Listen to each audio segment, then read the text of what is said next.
Buenos días, chicos, nuevamente acá reunidos desde tu centro de estudio San Antonio María Claret para dar inicios a nuestras clases virtuales. En esta oportunidad vamos a desarrollar el curso de Ciencia y Ambiente, ¿no? Vamos a continuar, después de tiempo nos reencontramos. Quien te habla, mi Rosana. En esta oportunidad te voy a mostrar unas imágenes para continuar con el tema en el cual nos hemos quedado. ¿Ya tienes la idea de lo que vamos a tratar hoy? Bien, continuando con el desarrollo del tema anterior que fueron los sentidos, en esta oportunidad, como puedes ver, vamos a continuar, a prolongar las clases llevando a cabo el tema del gusto y el olfato. Bien, vamos a empezar con el sentido del gusto. Dijimos que los sentidos son 5, ¿no? Nosotros gozamos de los 5 sentidos afortunadamente y uno de ellos es el gusto. Ya habíamos visto anteriormente el sentido de la vista. ¿Recuerdas? Bien, entonces empezamos. ¿Qué es el sentido del gusto? Como sabemos, el sentido del gusto es aquel que nos va a permitir, ¿qué cosa? Identificar sabores, ¿no? Poder descifrar los sabores que podemos ingerir, del cual forma parte también de nuestra alimentación y podemos percibir cuáles son los sabores que nosotros vamos a ingerir o vamos a llevarnos a la boca. En este caso, el órgano que va a complementar este sentido para que sea más preciso la percepción de los sabores que podemos ingerir es la lengua, ¿no? La lengua que, ¿cómo es así que se permite o que te permite a ti poder disfrutar de los sabores? Es porque en la lengua nosotros contamos con ciertas papilas gustativas que nos permiten identificar justamente los sabores que existen. Ahora, ¿cuáles son los sabores que más o menos tenemos identificados? Pues sí, son los sabores como por ejemplo el agrio, un ejemplo a ver de un sabor agrio, el limón, ¿no es cierto? El limón tiene un sabor ácido agrio.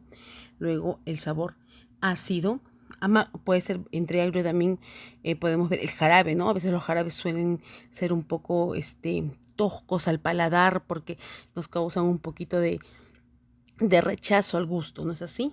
El sabor dulce, ¿no? Todos los dulces, caramelos, golosinas, de repente un vaso de gaseosa. El sabor salado, podemos percibirlo a través de las comidas, ¿no es así? Y el sabor amargo, ¿no? El amargo que puede ocasionar de repente el probar como volvemos a hacer el hincapié de los me puede parecer amargo un jarabe, como me puede ser amargo, me puede parecer también amargo de repente la cáscara cuando estoy comiendo una naranja y tengo contacto con la cáscara, ¿no es cierto? Un sabor medio amargo, agrio, que es un poco fastidioso, ¿no? Que de repente me causa un poco de rechazo, ¿no? Viene hacia mí el rechazo porque hay sabores obviamente que nos gustan y sabores también que nos disgustan, que no son de nuestro agrado. Eso es lo que nos permite el sabor del gusto, ¿no? Poder identificar y poder conocer o percibir los sabores, incluso sin verlos. Tú habrás visto esos juegos que a veces suelen taparse los ojos, ir probando ciertas cosas y a través de tu paladar tú puedes identificar de qué se trata. ¿No? ¿Por qué? Justamente porque tú gozas de este sentido, es que tú puedes obtener este conocimiento y saber de qué se trata.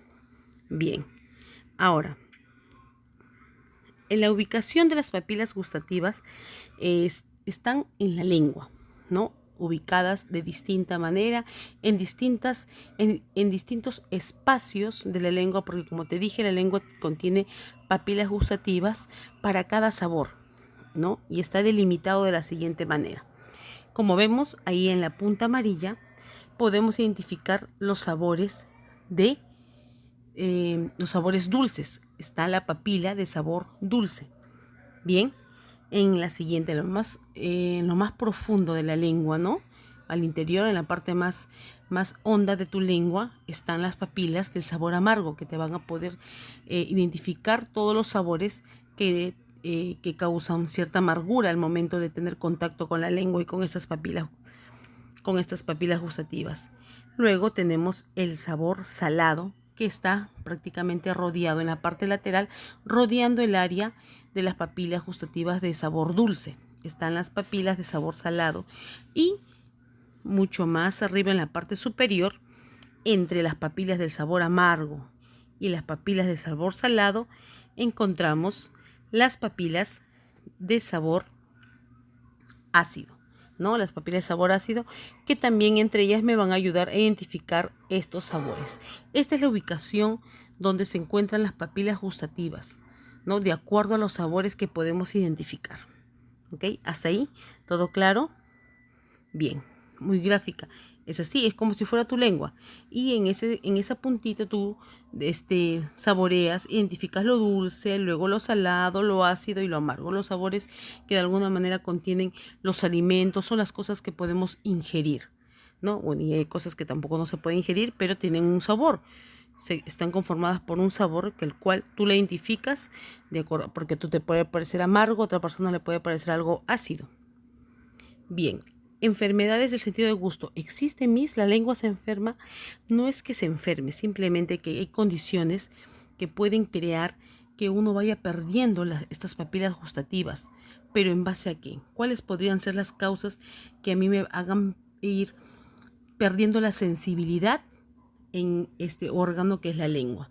Por ejemplo, las infecciones en las vías respiratorias, la exposición a productos químicos, como de repente insecticidas o algunos medicamentos, incluso antibióticos. Cuando uno toma muchos antibióticos, generalmente cuando nosotros nos enfermamos de alguna dolencia que es algo un poquito más severa, los médicos nos recetan antibióticos, que generalmente estos antibióticos son fuertes, tienen una composición fuerte y puede hacer que nos haga en ese momento un poco perder la sensibilidad. No la pierdes, simplemente como si empiezas pues no se te hace fácil poder degustar las cosas con facilidad. ¿Ok? O también cuando hay una lesión en la cabeza, esa es una anomalía, es una afección mucho más grave, ¿no? Porque recuerden que todo está conectado al cerebro. Todos los sentidos, cuando absorben o cuando reciben estímulos, inmediatamente esta orden va al cerebro y emites una respuesta. Por ejemplo, si tú estás probando algo dulce, esta sensación o este estímulo que llega a través de tus papilas gustativas manda la orden al cerebro y tú estás conforme, muestras satisfacción frente a este sabor. Pero si fuera un sabor amargo, inmediatamente tus papilas gustativas absorben esta información y esta información es llevada al cerebro y el estímulo, y tú vas a responder de otra manera a este estímulo, de rechazo, porque es algo desagradable, porque tú lo vas a sentir desagradable. Es decir, al todo estar conectado al cerebro, entonces cualquier lesión o anomalía dentro del cerebro podría afectar a alguno de nuestros sentidos.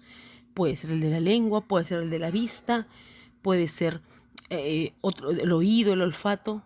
Depende de la lesión que tengamos o que hayan sufrido en algún momento alguna persona en el cerebro, por eso es muy delicado. ¿Ok? Y también la mala higiene bucal. La mala higiene bucal puede hacer que nosotros también perdamos la sensibilidad de este sentido que es el gusto. ¿Ok? Así es que entre ellas, para que estas causas no generen ninguna anomalía dentro de nuestro sentido o alguna debilidad de nuestro sentido del gusto, es que existen cuidados para ello. Por ejemplo, los básicos, ¿no es cierto? Es el aseo bucal, ¿no es cierto? El control de la higiene, evitar los sabores, probar demasiados sabores muy picantes o de repente muy salados, todos o muy agrios o muy dulces. Todo en exceso siempre daña un poco, ¿no es cierto? Va dañando, entonces puede ir perjudicando de alguna manera este sentido. Luego también está la visita periódica al dentista para revisar todo lo que es nuestra boca. Recuerden que si bien es cierto que la lengua es el órgano funcional de este sentido, está acompañado, está rodeada de otros componentes como es los dientes, las encías, que contribuyen a que tú puedas tener una percepción de este sentido al 100%. Muy bien, ¿no es cierto? Que tú puedas percibir de manera satisfactoria este sentido de los sabores, poder saborear, identificarlos, percibirlos a través del gusto. Por eso es muy importante seguir estas recomendaciones para que para que cuides y no tengas ninguna afección. Cuando hablo de afección estoy hablando de alguna posible enfermedad. Bien, chicos, ¿me entendiste? ¿Te quedó claro? Cualquier consulta, cualquier pregunta o algo que no te haya quedado claro, recuerda que siempre voy a estar acá conectada para disipar todas tus dudas. Dentro de una tareita te voy a dejar dentro de este primer tema, que es el gusto. O sea, tú vas a ir copiando esto en tu cuaderno y hay una tarea, dice, ¿qué es el sabor del umami? ¿Qué existe eso? Pues sí, quieren introducir un nuevo sabor. A ver, ¿de qué se trata? Quiero que me investigues. ¿A qué sabor se refiere esto del sabor del umami? ¿Dónde nació? ¿Dónde surgió? ¿Quiénes lo han planteado? A ver, quiero que me investigues un poco y me comentes ahí en el cuaderno. Bien, continuamos. Hemos desarrollado el sentido del gusto. Ahora vamos a ver el sentido del oído, ¿no? El oído, como sabemos también, el sentido del oído tiene como función principal o como órgano principal la oreja, ¿no es cierto? ¿Y este sentido en qué se basa? Es el que nos va a permitir poder captar todos los sonidos que están a nuestro alrededor. Cualquier movimiento, cualquier ruido que se genera en nuestro ámbito externo va a poder ser captado por nuestro oído, es decir, a través de la oreja, su órgano principal. Bien, ¿y cómo funciona esto? Vamos a verlo. Vamos a verlo. A ver, partes del oído. Dentro del oído, esta es la figura principal. Tú vas a identificar 3 partes esenciales: un oído externo, un oído medio y un oído interno. Así se han nombrado, porque son 3 sectores por donde el ruido o el sonido va a viajar para que llegue a tu cerebro y mande la información sobre el ruido o sobre el sonido que está recibiendo. Y así tú emitas una respuesta. Te dije, ¿no? En el sentido de la vista también, en el sentido del gusto, todo es llevado, transmitido hacia el cerebro, porque es a partir de ello en que tú mandas la orden, ya sea de aceptación o de rechazo frente al estímulo que estás recibiendo. ¿Te acuerdas que en la primera clase vimos un cuadro donde estaban los estímulos que vamos recibiendo, ¿no? En cada uno de los órganos. ¿Recuerdas? Bien, revisando el cuaderno tú te vas a ir fijando porque debes tener ese cuadro en el cuaderno. Bien, esta primera parte vemos acá la oreja, que forma parte del oído externo, donde es el primer contacto que tenemos con el sonido que está dándose al exterior, ¿no? Por ahí es el primer conducto que va a llevar el sonido. Luego tenemos la cadena de huesecillos, ¿no? Son los huesecillos más pequeños que tenemos en todo el cuerpo humano y que se encuentra en el oído, que está dentro del oído medio, porque esta es la zona media, ¿ok? Este conducto que tú ves acá es como un conducto auditivo. Por ahí ingresa el sonido que has percibido, que ha sido percibido por tu oreja o por tu oído externo. Conduce, llega a la cadena de huesecillos. Tú vas a ver acá una especie de platillo que es el tímpano. Este sonido va a ingresar por esta cadena de huesecillos y va a llegar en esta figura que tú ves como rosadito en forma de caracol. Pues ese es el nombre que recibe, caracol. Así se llama este huesecillo, por donde va a seguir internándose, introduciendo el sonido, y va a ser conducido a través del nervio óptico a tu cerebro. Es todo el viaje que recorre o que hace. Son las partes del oído. La oreja, que forma parte del oído externo, la cadena de huesecillos y el conducto auditivo, que forma parte, y el caracol, que forma parte de tu oído medio, y tu oído interno, que está el nervio auditivo que conduce el sonido hacia el cerebro, ¿no? Para que después que llegue al cerebro, pues tú recibas esa información y emitas o des una respuesta, ¿no? Puede ser como te decía, como pasaba en el sentido del gusto, ¿no? Puede ser una respuesta de agrado o de desagrado. Para que tú lo entiendas más claro cómo funciona acá.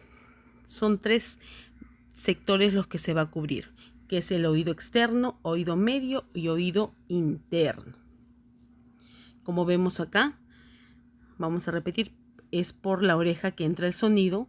¿Ves esa flecha roja? Donde está el conducto auditivo, va a llegar al tímpano, que es una especie de platillo. Es como que el sonido suena y retumba. Entonces, como tú tocas un platillo, ¿no? ¿Has visto esos platillos musicales? Parecido es el tímpano.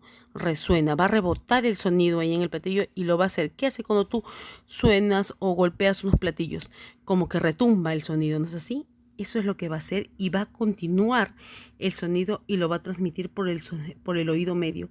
Por ahí está otro huesecillo llamado yunque, que es otro más pequeño como el tímpano, y esto va a conducir hacia el caracol, hacia el sonido del caracol, y ahí es donde se va percibiendo el sonido, ¿no? ¿Por qué? Porque de ahí, del caracol, inmediatamente pasará a la zona del nervio auditivo, ¿no? Y a través del nervio auditivo es que llegará al cerebro y podrás tú haber percibido o recibido el estímulo del sonido que has escuchado y emitirás una respuesta, ¿no? Ya sea, mire, pero ¿cómo que una respuesta? Una respuesta se refiere a la acción que tú tengas sobre algo, ¿no? De repente escuchas una música que te gusta mucho, entonces tu cerebro inmediatamente recibió ya toda la información. Mira, pero tanto se demora, es rápido, es veloz. El sonido llega, transita por todo el nervio, el conducto auditivo, llega a la cadena de huesecillos, al caracol, inmediatamente se traslada al nervio auditivo y de ahí llega al cerebro. Y entonces si es un ruido agradable, si es un sonido agradable, pues a ti te gustará, porque hay canciones que te gustan, hay músicas que son agradables, ¿no? Hay sonidos agradables, pero también puede ser que hay bullas estrondosas que pueden causarnos fastidio. Entonces, ¿tu respuesta cuál será? Taparte los oídos, o cuando hay en Navidad generalmente, que hay una hilera de que revientan cohetes, ¿no? Hay momentos en que tú te tapas la oreja, ¿es cierto? O algún ruido, o cuando suena la licuadora, te tapas la oreja porque son sonidos que no son de tu agrado. Inmediatamente la respuesta a la información que llegó a tu cerebro es que tú inmediatamente te tapes el oído porque es un ruido, un sonido que no te agrada, ¿no es cierto? Igual que los sabores, igual que la vista, igual que los demás sentidos. Todo tendrán el mismo conducto, llegan al cerebro para recién ahí, cuando llegue la información, tú podrás emitir una respuesta. ¿Me entendiste? Bien, ese es el recorrido que hace el sonido, ¿no? Introduciéndose por la oreja y llegando al cerebro, y es donde tú empiezas a decidir o a emitir tu respuesta, qué tanto te agradó ese estímulo que recibiste a través de determinado sentido. Puede ser el de la vista, puede ser el del gusto, ahora el oído, que lo sabes. Recuerda que son 3 los sectores por donde cruza el sonido: oído externo, oído medio y oído interno. ¿Ok? Bien, ahora continuamos. ¿Hay enfermedades, Leo? También hay enfermedades, y esto es muy común, muy común, enfermedades muy conocidas. Entre las anomalías o las afecciones, cuando te hablo de afecciones, te hablo de enfermedades, ¿no? Que puede sufrir el oído, son la otitis, que es como una infección dentro del oído, el síndrome de Meniere, el laberintitis y la sordera. Son anomalías que pueden surgir a través de una infección, de una simple, de repente, la entrada de agua o de aire, demasiado empieza el dolor de oído, ¿no? Y después yo quiero que tú me averigües en qué consisten estas enfermedades, al menos una de ellas. Ya posiblemente todas estas partan de una infección o de una fiebre mal curada, una gripe. Por eso es importante que cualquier anomalía o dolencia que tú tengas, inmediatamente avisar a papá o a mamá, porque una fiebre o un dolor de cabeza no es algo normal, no es algo que se dé, no es algo natural, ¿no es cierto? Lo natural es que tú estés tranquilo, sano. Cualquier cosa puede afectar a veces nuestros sentidos y nosotros no nos damos cuenta. Bien, chicos, en eso consistió. Ahora, cuidados. Los cuidados que tenemos que tomar en cuenta para nosotros poder prevenir cualquier enfermedad, cualquier dolencia de este sentido, es, por ejemplo, hacerse una audiometría, que es una revisión profunda del oído, Después, no tratar de abusar con el uso de audífonos. Yo sé que hoy en día estamos con esto de las clases virtuales y de repente en la casa están haciendo algunas otras labores y tú necesitas escucharme a mí, escuchar al profesor, a la profesora y pones los audífonos. De preferencia no es bueno abusar de este uso porque el sonido entra muy directo y puedes dañar tu tímpano, que es muy delicado. Recuerda que son huesecillos muy finísimos, son los más pequeñísimos que podemos encontrar dentro de todo nuestro cuerpo humano y es muy delicado. No hay que hacer un uso excesivo, ¿no? Me refiero, lo puedes usar, pero no de manera excesiva. Bien, también el no introducirse tampoco nada ningún objeto punzante a los oídos, ni para limpiarlos, ni nada, porque la limpieza se da por la parte externa nada más, ¿no? O también cuidarse del viento, esos aires que entran también causan dolores de oído. Como decimos también acá, tienes que, al hablar por teléfono también, no alzar la voz. Recuerda que la persona que te recepciona la llamada tiene el teléfono pegado al ojo, al oído, a la oreja. Y si tú hablas fuerte, lo estás lastimando, estás aturdiendo. Entonces tener también mucho cuidado con eso, ¿no? Evitar también la exposición a ruidos fuertes. Tú mismo, cuando hace mucho bulla, a veces, y así inconscientemente, rápido tu cerebro manda la orden de que te tapes los oídos porque es un ruido que perturba, ¿no? Un sonido que perturba, ¿no? Como te ponía el ejemplo de la licuadora cuando hace un ruido muy estruendoso que fastidia, ¿no? Inmediatamente te tapas el oído. ¿Por qué? Porque hace fuerte. Incluso hay trabajos en los que usan unos audífonos para taparse y proteger, porque los ruidos que utilizan son demasiado fuertes que incluso pueden provocar sordera, pueden debilitar el conducto auditivo y pueden debilitar toda la función de los huesecillos que hacen quienes transmiten el sonido y llega de manera más baja, ¿no es cierto? Hay personas incluso que dicen: háblame por este oído derecho porque por el izquierdo no escucho, o al revés. ¿Por qué? Porque están perdiendo la sensibilidad de uno de los oídos. Por eso hay que tener mucho cuidado respecto a los ruidos fuertes. Es algo bastante delicado que a veces nosotros no lo tomamos en cuenta. Bien, chicos. Ahora, dentro de esta clase del oído, tu tarea va a consistir vas a definir una de las enfermedades que te mencioné, investigar en qué consiste una de las enfermedades y hacer una pequeña ilustración. Ya puedes dibujarlo, pegar una lámina, imprimir como mejor te acomode, como creas que tú es más viable para ti, ¿ya? Entonces, bien, chicos, recuerda que te voy a anexar a este video, a este audio, las hojas de trabajo, las hojas de aplicación. Espero que me hayas entendido. He tratado de ser lo más clara posible, pero cualquier consulta que tengas respecto a ese tema, yo sé que es algo nuevo. Recuerda que tú estás creciendo y los conocimientos se te van a ir ampliando porque tú también vas creciendo y vas aprendiendo cosas nuevas. ¿Okay? Pero cualquier duda, te repito, que tengas, no tengas temor en preguntarme. Yo estoy conectada inmediatamente después de que te llega tu video. Yo estoy conectada. No entendí muy bien la parte del recorrido del sonido, o no entendí muy bien lo que son las enfermedades o el sabor ese de Unami que me preguntó, no me sale. Me preguntas, me consultas, que yo estoy acá gustosa de atenderte. Bien, entonces eso ha sido todo por hoy. Que tengas una buena mañana. Gracias.